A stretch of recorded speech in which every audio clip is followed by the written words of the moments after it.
Assalamualaikum warahmatullahi wabarakatuh. Baiklah, dalam video kali ini kita akan bahas mengenai tentang pemikiran filsafat pendidikan Islam Al-Ghazali. Ketahui daripada biografi Al-Ghazali terlebih dahulu, Al-Ghazali memiliki nama lengkap yaitu Abu Hamid Muhammad bin Muhammad Al-Ghazali At-Tartusi An-Nasyaburi.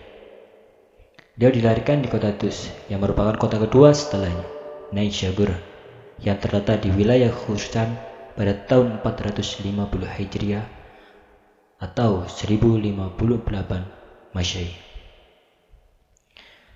Beliau dikenal sejak kecil sebagai anak yang senang atau gemar dengan ilmu pengetahuan, sehingga tak mengherankan jika sejak masa anak-anak ia telah belajar kepada sejumlah guru-guru di kota kelahirannya. Imam Al-Ghazali sejak kecil dikenal sebagai seorang anak yang pencinta ilmu pengetahuan dan menggandrungi mencari kebenaran yang hakiki sekalipun tertebal duka cita.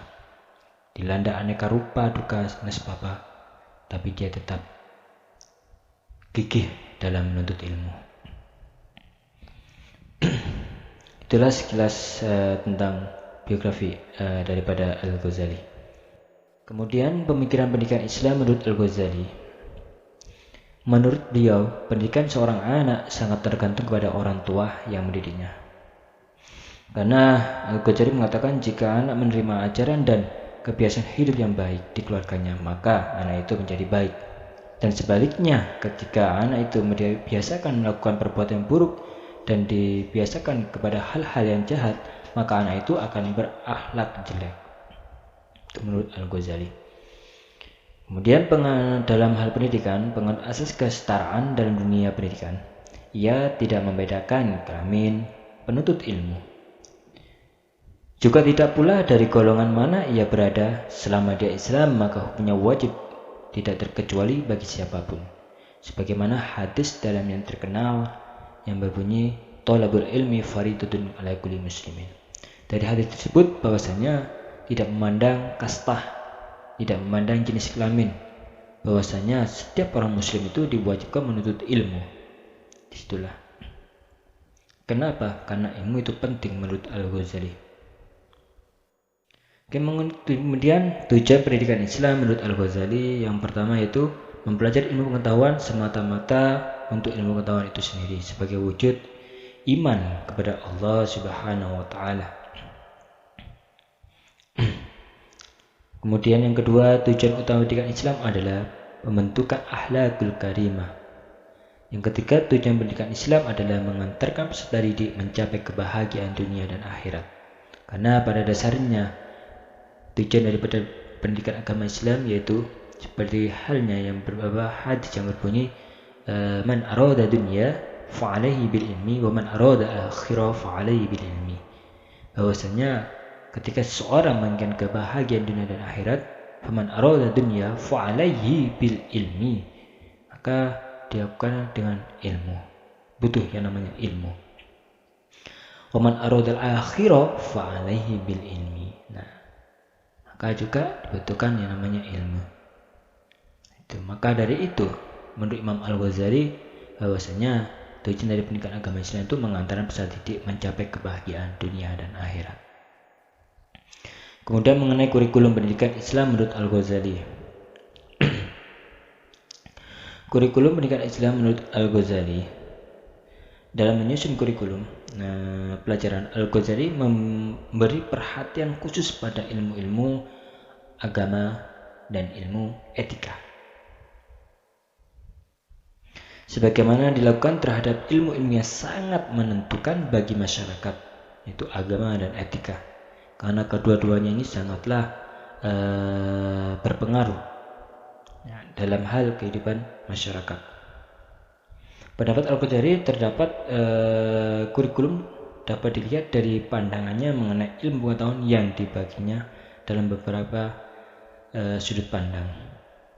Salah satunya menurut ilmuwan yaitu Zainuddin, yang mana dalam bukunya yang berjudul Seluk-beluk pendidikan dari Al-Ghazali yang dikutip dari Ihya Ulumuddin juz 1 bagian pembahasan ilmu pada bab kedua dan ketiga yang diterangkan secara luas dan mendalam mengenai ilmu pengetahuan yang berhubungan dengan tatanan sosial masyarakat.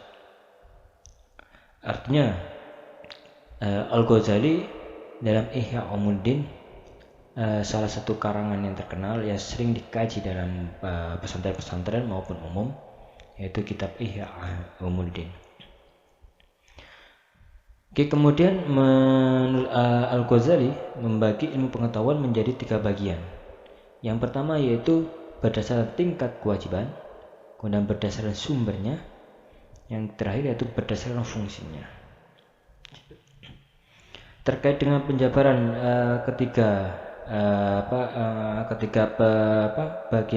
pembagian ilmu pengetahuan menurut Al-Ghazali ini, Al-Ghazali juga menambahkan aspek-aspek pendidikan yang terbagi menjadi 5. Yang pertama yaitu pendidikan keimanan, pendidikan akhlak, pendidikan akliyah, pendidikan sosial, dan pendidikan jasmani. Artinya, Al-Ghazali selain mengutamakan pendidikan agama dan etika, Al-Ghazali tidak menyampingkan yang namanya pendidikan sosial dan jasmani. Karena pada dasarnya ilmu agama dan etika itu akan menunjang yang namanya kehidupan sosial yang baik. Karena menurut Al-Ghazali, pendidikan jasmani itu begitu juga akan mendukung dalam hal menuntut ilmu setiap orang. Oke, baiklah, kemudian selanjutnya yaitu mengenai metode pendidikan. Metode pendidikan menurut Al-Ghazali itu dibagi menjadi 2. Yang pertama itu metode khusus. Metode khusus pendidikan agama Islam. Maksudnya di sini adalah metode khusus pendidikan agama Islam. Metode pendidikan Islam ini memiliki orientasi kepada pengetahuan etika, akidah. Karena pendidikan agama pada nyatanya lebih sulit dibanding dengan pendidikan umum yang lainnya. Di situ karena apa? Karena pendidikan agama menyangkut permasalahan keyakinan yang lebih menitik beratkan kepada pembentukan kepribadian peserta didik. Kemudian yang kedua yaitu metode khusus pendidikan akhlak. Dalam hal ini Al-Ghazali memberikan pengertian tentang akhlak, yaitu akhlak al-khuluq, jamaknya al-akhlaq, ialah ibarat sifat atau keadaan dari perilaku yang konstan, tetap, dan meresap dalam jiwa. Dia mengatakan bahwa wajib atas para murid untuk membersihkan jiwanya dari kotoran atau kerendahan akhlak dan sifat-sifat yang tercela, karena bersihnya jiwa dan baiknya akhlak menjadi asah bagi kesempurnaan ilmu yang dididiknya atau yang dituntutnya. Ini kemudian mengenai tentang pendidik atau guru menurut Al-Ghazali. Beliau mengatakan bahwasanya seorang pendidik atau guru yaitu harus memperlakukan murid dengan penuh kasih sayang. Dan yang kedua, meneladani Rasulullah dalam mengajarkan dengan tidak boleh mengharapkan upah.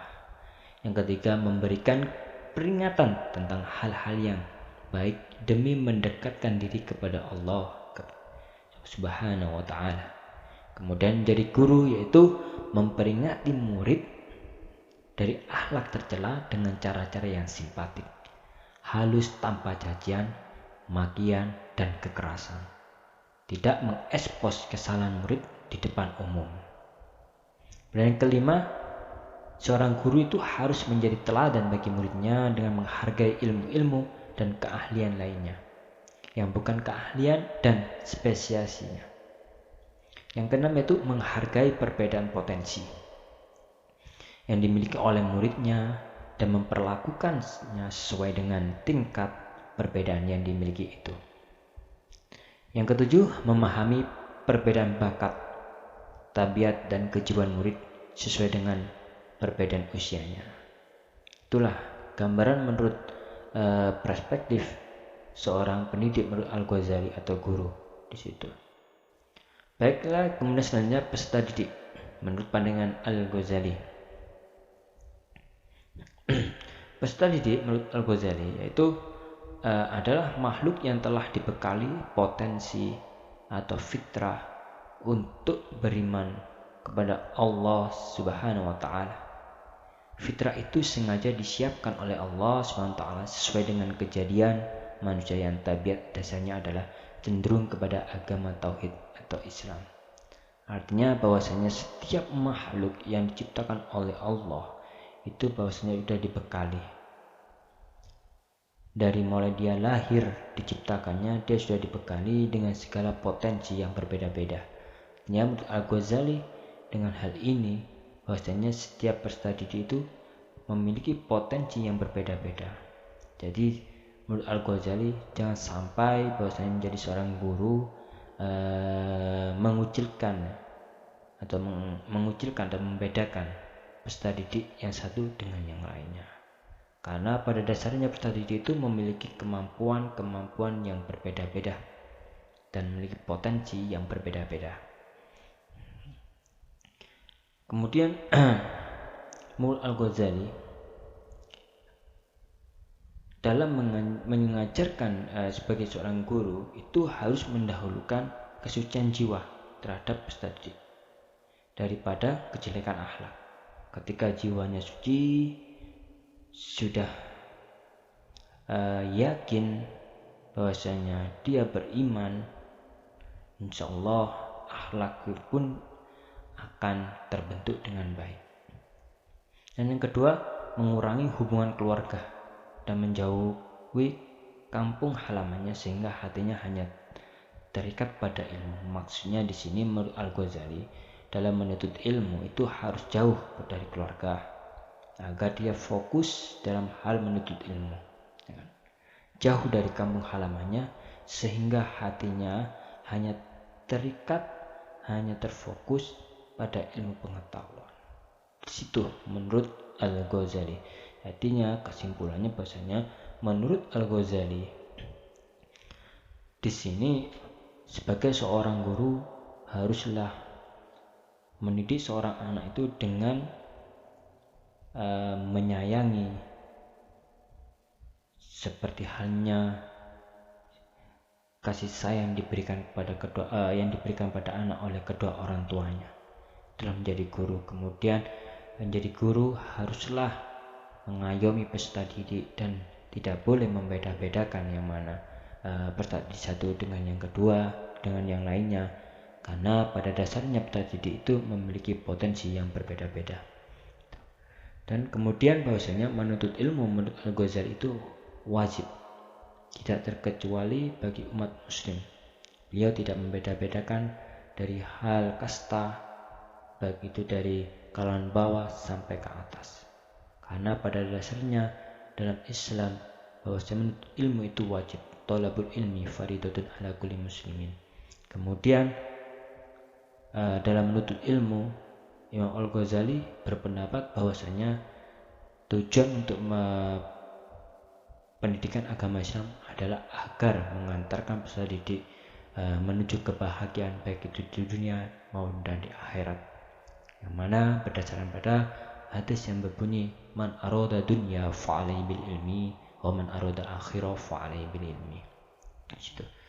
Baiklah, cukup sekian, semoga bermanfaat dalam pembahasan pemikiran filsafat pendidikan agama Islam menurut Al-Ghazali. Akhirul kalam dari saya, Assalamualaikum warahmatullahi wabarakatuh.